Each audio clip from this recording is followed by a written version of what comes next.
Vaniya Kurdan li her cihekê vê cîhanî ben, li her qulaçeka vê cîhanî ben ji bo Rojavayê Kurdistanê berdewam e. Dibêjin ku rast em li Rojavayê Kurdistanê ne lê dilê me li cem Rojavayê Kurdistanê û hewla piştevaniyê lûbiyê duruzt dikin ji bo destwardanên nêvdewletî parastina Kurdan li Rojavayê Kurdistanê. Berez Henîfî Eren cêgirê serokê Hakparê ye li Diyarbekirê mêvanê min e. Ser piştevaniya Bakurê Kurdistanê bo Rojavayê Kurdistanê helwestê Tirkiye zêdetir ku digel Sûriyeyê û li ser vê rewşêçiye. Berez Henîfî rojbaş tu bixêratî ji bo Kurdistan 24 destpêkê ji Bakurê Kurdistanê dest pê bikin. Ew helwest û piştevaniya Bakurê Kurdistanê ji bo Rojavayê Kurdistanê nîşanda yani di astê çaveriya we dabû yani tiştekî baş kiriye kariye helwestekî wiha nîşan bidetin ku karîgerî û bandoriya xwe hebîtin.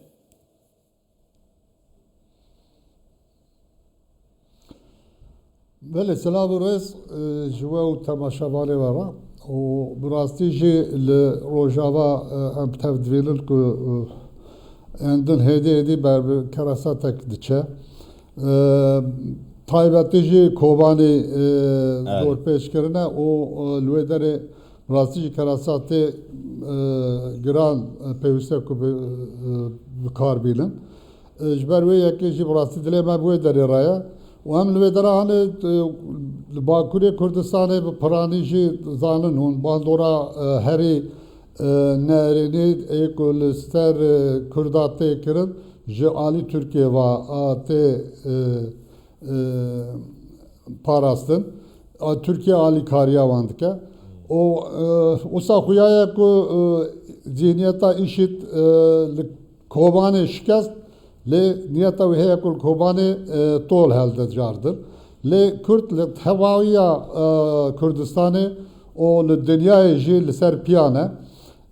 Em jî wek Hakpar, wek welatperwerê Bakur dilê me bi Rojava raye.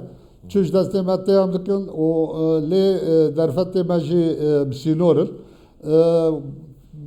Ez dibînim ku her çere ferçê Kurdistanê herkes bi awakî alîkarî dike. Ê ku qet tiştek ji destan nayê jî diayê xwe ji wan re dişîne. û ji wê bonê jî bi rastî ez bawerim ku ew ê Rojava cardin bi ser keve û ew ê Rojava bibe xwedî statû lê ji bo vîya hanê jî gelek pêwîstiya wî bi alîkariyê heye.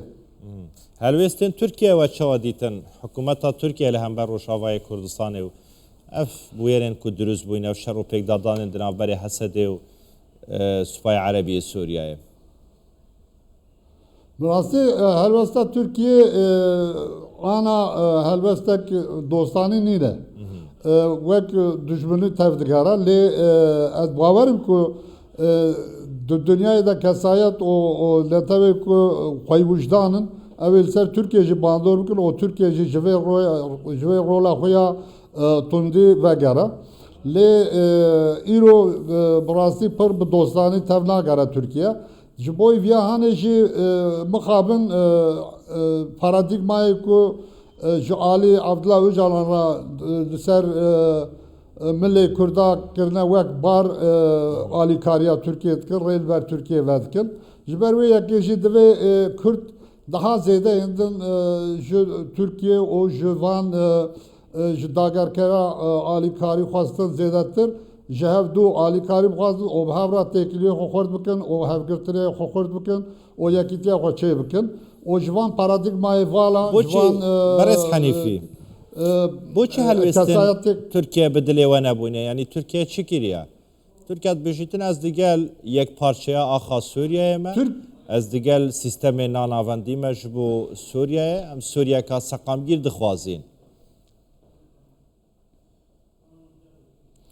Bi rastî rojhilata navîn endin wisa Kurd bê statû jiyana wan endin wisa hêsan nîne rihatî nade tu kesî jî nade dewletê ku wan re dijî xelkê ku wan re dijî jî ew nade wan rihatî nade wan. Ji ber wê yekê dibêje ku Kurd li her derî Yani en endik bu halkı opera dijî bu ara wek federalî bi hevra jiyanek pêk bînin ava bikin. Türkiye ji bela ku ji xwe ditirse û bela ku dixwaze parî berê mijber wê yekê paradigmaya Öcalan anî ziman Türkiye dibêje ku wexta ku boşekî dünyayê Kürt xwedî mafin ew ê Türkiye jî wî ji xwe re wek nimûne bigirin. Ji ber wê yekê jî naxwaze ku ti derkî Kürt bibin xwedî statû. Berviya hanê jî li her derî ê ku li dijî Kurda kî heve Türkiye alîkariya wan dike û mixabin li dijî Kurda cî digire. Zor başa. Berez Henîfî derbarê statûyê serxwebûnê Türkiye derbarê Sûriye gotiye ez digel yek parçebûna axa Sûriyeyê me û digel vê yekê me ku welatekê seqamgîr hebîtin her wiha navendî hebîtin yanî merkezî hebîtin li Sûriye.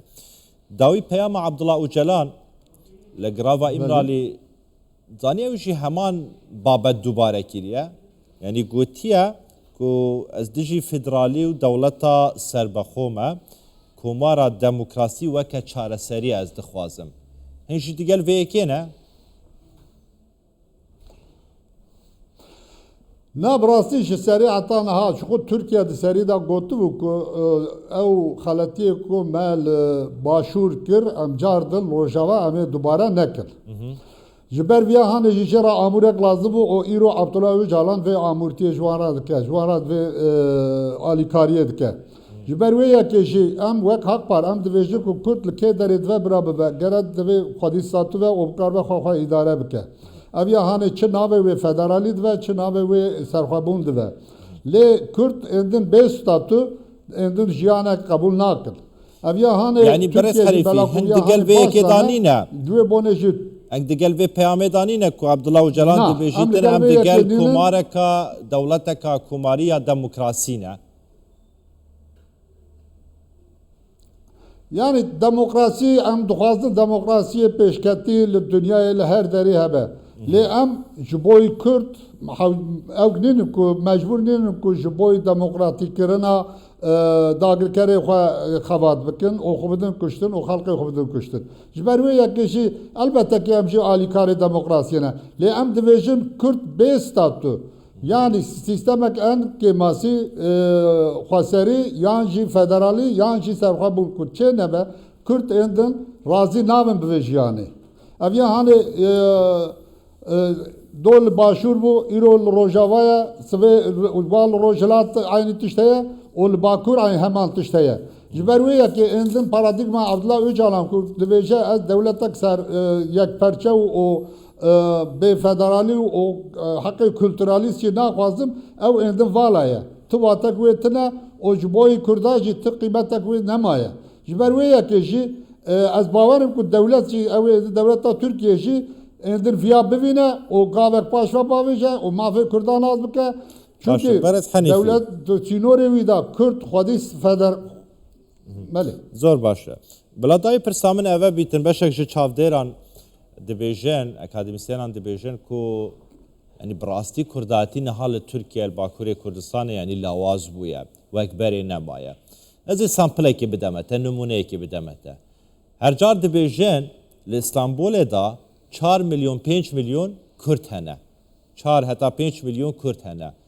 Yani di rewşeka wiha da ku her Kurd dilê wan li cem Rojavayê Kurdistanê ye dibêjin amade nebûn 1 milyon Kurd bi aşiyane bête ser cadeyê bête qadê bêjîtin kakê ev zulm û ev stema ku li Rojavayê Kurdistanê tê kirin bê rastandin bê seknandin.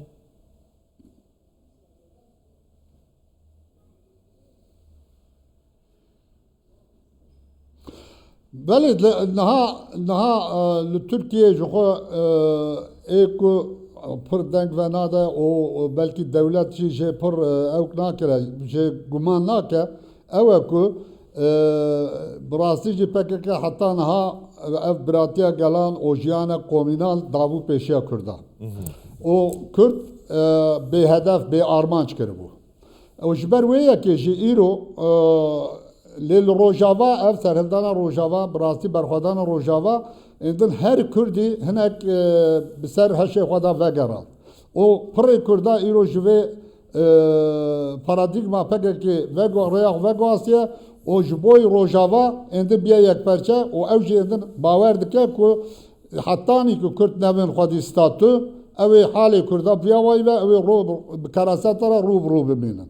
Ji ber wê yekê jî îro bi hedra min li Bakur ew ruhê neteweyî ku hatibû rawestandin û hatibû avakî dixwastin ku bidin kuştin îro cardin jîn biye û li qadayê cardin xwe nîşan dide û li her derê belkî ciyê şadiyeye برات حنيفي يعني ما ندد وكا كو خلكي بله. باكور بريانها دهاتن قاديان جبو كردان يعني اف چاودير دبيجن اكاديميسين دبيجن داوي پرس بلا اوه بيتن اگر كرتي برسوام بده يعني اف هلويستن جناب سروك بارزاني هنگ چاوا دبينن كو بردوام لسر هيليه د پيونديه دايا دگل آليه نيف دولتي نافخوي جبو و چنده خوشک و براین مین روشاوای کردستانی پاراستی بن. این به هلوسته چه نرخینن؟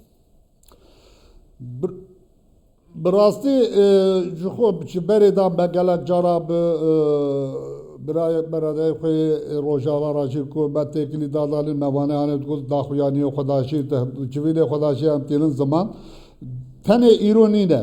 جده 2012 ورداتر سروک بارزانی هودانا کودکه هولر دهوکه و ام پش قامشلوی او جویله چه بون او ایروجی او دانوستان دی تین کرن بگور ما جی شانازیه او براستی جی ریل بر گلی کرد ودکه جبر وی که جی ام دخوازم که تماما کرده به پرانی جی کرده می روجاوا گوبدن سروک بارزانی او لپای و